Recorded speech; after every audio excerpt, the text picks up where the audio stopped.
A frente A da nossa apostila vai tratar sobre a reprodução, os tipos de reprodução.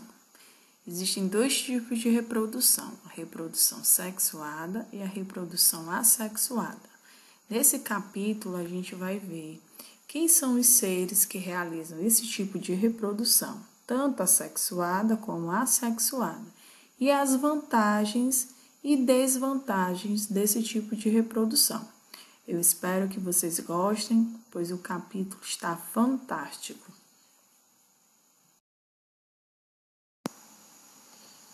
A reprodução assexuada é um tipo de reprodução mais rápida e simples, né? Nessa reprodução não há participação de gametas, né?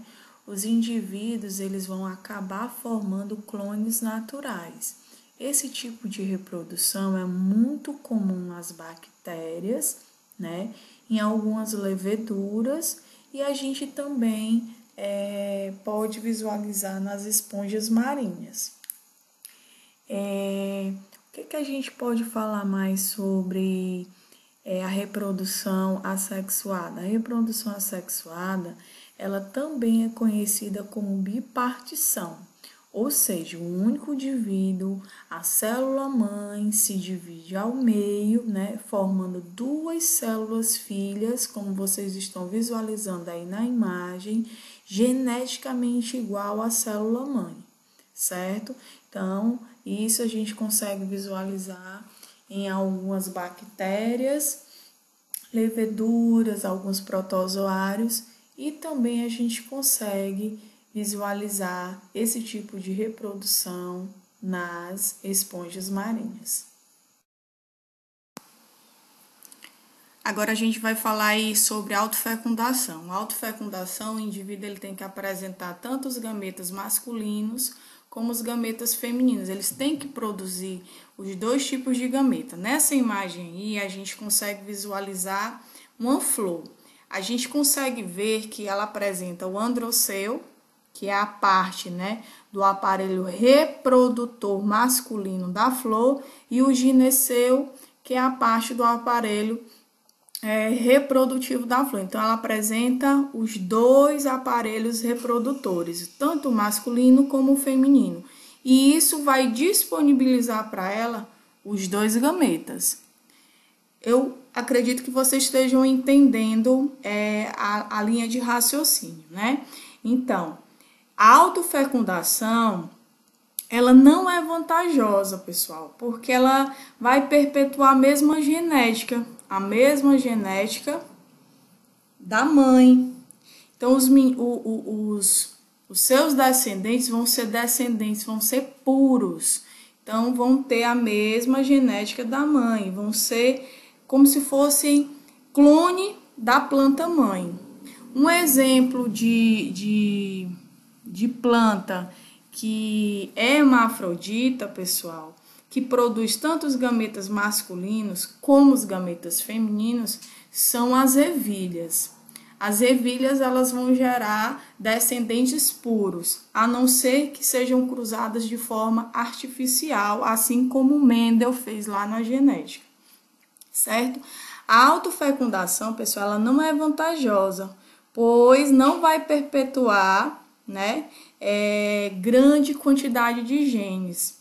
Vai ser muito pouca, né, porque os indivíduos, os descendentes, vão levar a mesma carga genética da célula-mãe.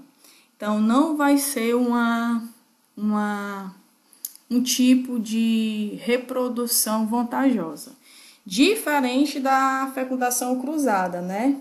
Que tem grandes vantagens, como a mistura do material genético, permitindo a variabilidade genética da mesma espécie. Então, indivíduos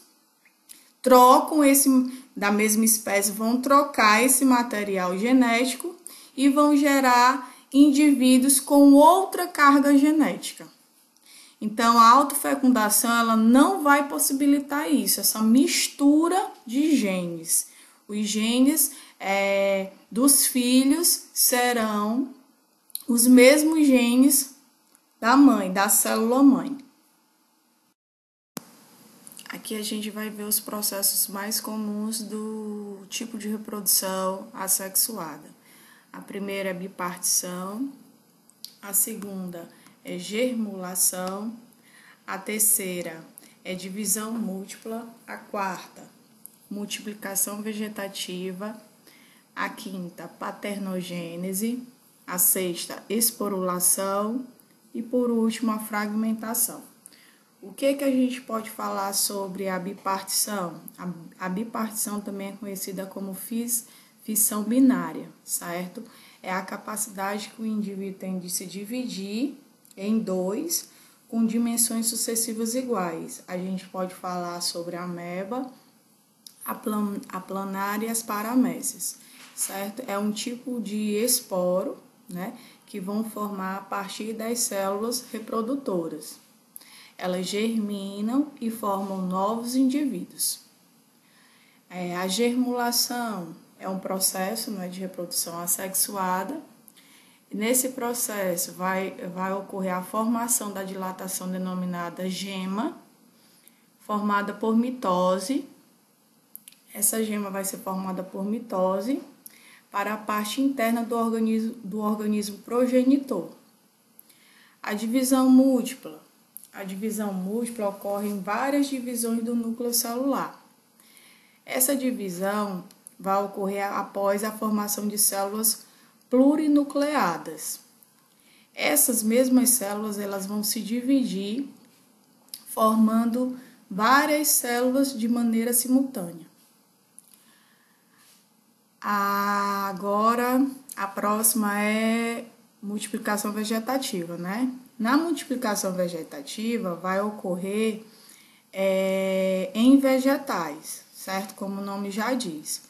Esse tipo de multiplicação de novas células geralmente vai ocorrer em plantas que apresentam tubérculos, certo? São plantas que vão apresentar tubérculos. O que a gente pode falar mais sobre a multiplicação vegetativa, né? Esse tipo de vegetação, ele ocorre de forma natural. Vai formar novas plantas, né, através de um processo bem natural, desses tubérculos. Paternogênese. A paternogênese, pessoal, já é um processo de reprodução assexuada que vai ocorrer, né, em animais em que o embrião se desenvolve de um óvulo sem a ocorrência da fecundação, né, nesse caso aí do gameta masculino. É um processo que vai ocorrer geralmente em abelhas, vespas e formigas. Os óvulos não são fecundados, portanto, ele vai surgir, né, esses indivíduos vão surgir de células haploides, enquanto que as fêmeas, né, vão apresentar células diploides. Já na esporulação, esse processo, pessoal, é um processo pelo qual alguns gêneros de bactérias formam esporos. E aí vai ocorrer essas bactérias no ambiente, elas começam a ser ameaçadas quanto à sua sobrevivência, porque nelas não tem nutrientes suficientes para crescerem e se reproduzirem. Então, são um tipo de processo de reprodução assexuada que vai dar fragilidade às bactérias. Já a fragmentação é quando um organismo se fragmenta e a cada um desses fragmentos vai originar um novo indivíduo, certo? É um tipo de reprodução típicos das estrelas do mar, certo? Acontece também em algumas planárias. As vantagens na realidade da reprodução assexuada é a capacidade, né, de se duplicar rapidamente a velocidade como esse tipo de reprodução acontece, né? E também, pessoal, não ocorre gasto de energia. Nesse caso aí, o gasto de energia seria para produzir os gametas, né? E também fazer a troca desses gametas. Existe lá na reprodução sexuada, a troca desses gametas ocorre consequentemente, né, um gasto de energia muito grande. Então, isso já não vai ocorrer na reprodução assexuada. Então, as vantagens é que tem uma velocidade muito rápida, né, até porque acontece processos mitóticos para a divisão dessa célula, né, da célula mãe, e sem gasto de energia. Não há gasto de energia para a produção dos gametas e também não há gasto de energia para a troca de gametas, até porque não existe troca de gametas na reprodução assexuada. E a desvantagem da reprodução assexuada é a falta de variabilidade genética. O que seria isso? Falta de variabilidade genética. Então, é a falta de diversos genes, certo?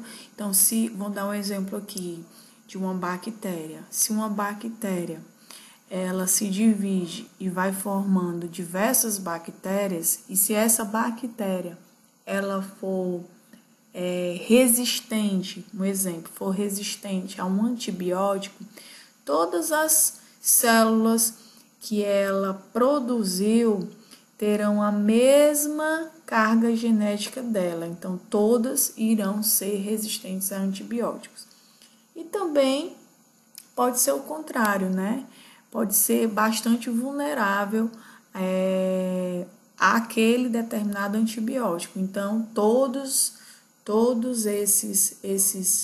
essas células filhas também seriam vulneráveis àquele antibiótico.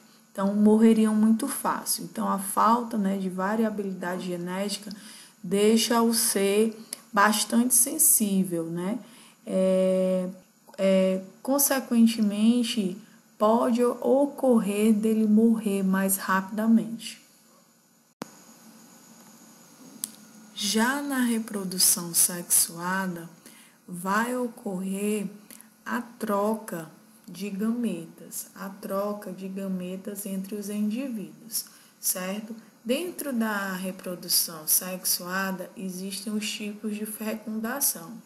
A fecundação cruzada, a fecundação interna e a fecundação externa, certo? Todos esses tipos de reprodução, fecundação, estão dentro da reprodução sexuada, porque todos esses tipos de fecundação vai ocorrer a troca de gametas entre dois indivíduos, ou seja, vai existir o gameta masculino e vai existir o gameta feminino.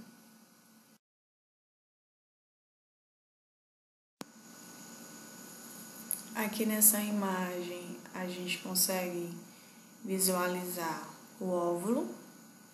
Nesse caso, o óvulo é o gameta feminino e o espermatozoide é um gameta masculino. Eu vou falar sobre as células reprodutivas humanas. Nesse caso, o óvulo, ele é uma célula haploide, uma célula que vai apresentar 23 pares de cromossomos em sua composição, sendo que um cromossomo vai ser a nossa cromatina sexual, certo? Ou a cromatina Y ou a cromatina X. O espermatozoide, ele também é um gameta, né? Uma célula haploide. E essa célula também vai apresentar 23 pares de cromossomos, onde um cromossomo vai ser a nossa cromatina sexual, aquela que vai definir o sexo. Ou vai ser X ou vai ser Y, certo? Então, vamos lá. A junção desses dois gametas vai formar uma célula diploide, ou seja, o óvulo que apresentava 23 pares de cromossomos, mais o espermatozoide que apresenta mais 23 pares de cromossomos, juntando vai formar uma célula diploide, 2 Ns, que vai dar um total de 46 pares de cromossomos. Eu estou falando, né, das nossas células, dos nossos pares de cromossomos, certo? Então, aí os gametas, espermatozoide e óvulo, a fusão, né, deles dois vai formar duas células haploides, vai formar uma célula diploide, nesse caso, o zigoto final.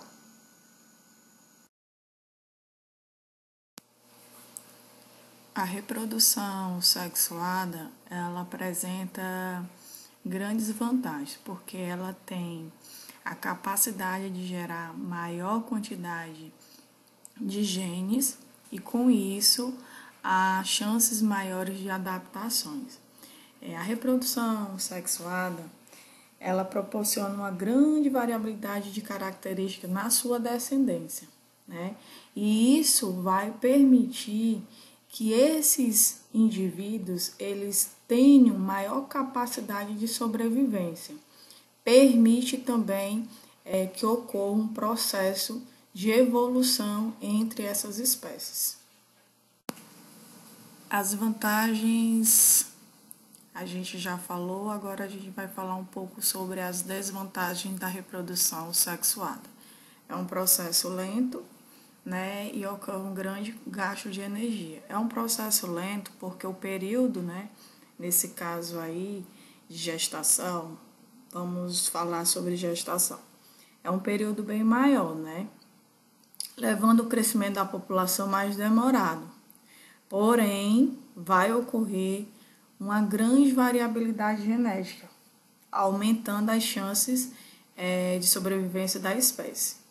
Então, as desvantagens é porque é um processo lento, né? E na reprodução sexuada vai ocorrer um gasto de energia tanto para a produção de gametas, como no processo de fecundação. Vai ocorrer gasto de energia. Então, uma das desvantagens da reprodução sexuada são exatamente essas. Aqui a gente consegue visualizar um tipo de fecundação cruzada. Diferentemente da autofecundação, né, o indivíduo não precisa da participação de outro parceiro. Ele precisa exclusivamente só dele, né? Então, isso aí vai acontecer em alguns animais hermafroditas. E nas plantas, né, que apresentam tanto o androceu como o gineceu, os dois órgãos reprodutores dos vegetais, nesse caso. Na fecundação cruzada, vai ter que ocorrer obrigatoriamente a participação de dois indivíduos, né? O indivíduo masculino, ele vai fecundar, né, o indivíduo feminino. Ou seja, vai ter que haver o gameta feminino e o gameta masculino. Então, isso aí é um tipo de... esse processo é um tipo de fecundação cruzada. A fecundação interna ou fertilização interna é a fecundação que vai ocorrer dentro do corpo da fêmea. É o tipo de fecundação ou fertilização que ocorre com a gente, os seres humanos, né? Que o gameta masculino tem que ser depositado dentro do corpo da mulher para que ele encontre o gameta feminino e assim ocorra a fecundação. Então, é um tipo de fecundação que obrigatoriamente tem que estar dentro, né? Tem que ocorrer dentro do corpo da fêmea. O nome já diz tudo, né? Interna. Já a fecundação externa ou fertilização externa é quando a fêmea lança os ovos no ambiente e o macho vai depositar os espermatozoides. Mas lembrando que esse tipo de fecundação, a fecundação externa, vai precisar da presença de água. Geralmente, esse tipo de fecundação ocorre nos anfíbios, lá os sapinhos, e nos peixes. Então, é isso que a gente tem para falar sobre reprodução, tipos de reprodução, vantagens, desvantagens e os processos, né? Como eles ocorrem. Espero que vocês tenham gostado. Um grande abraço.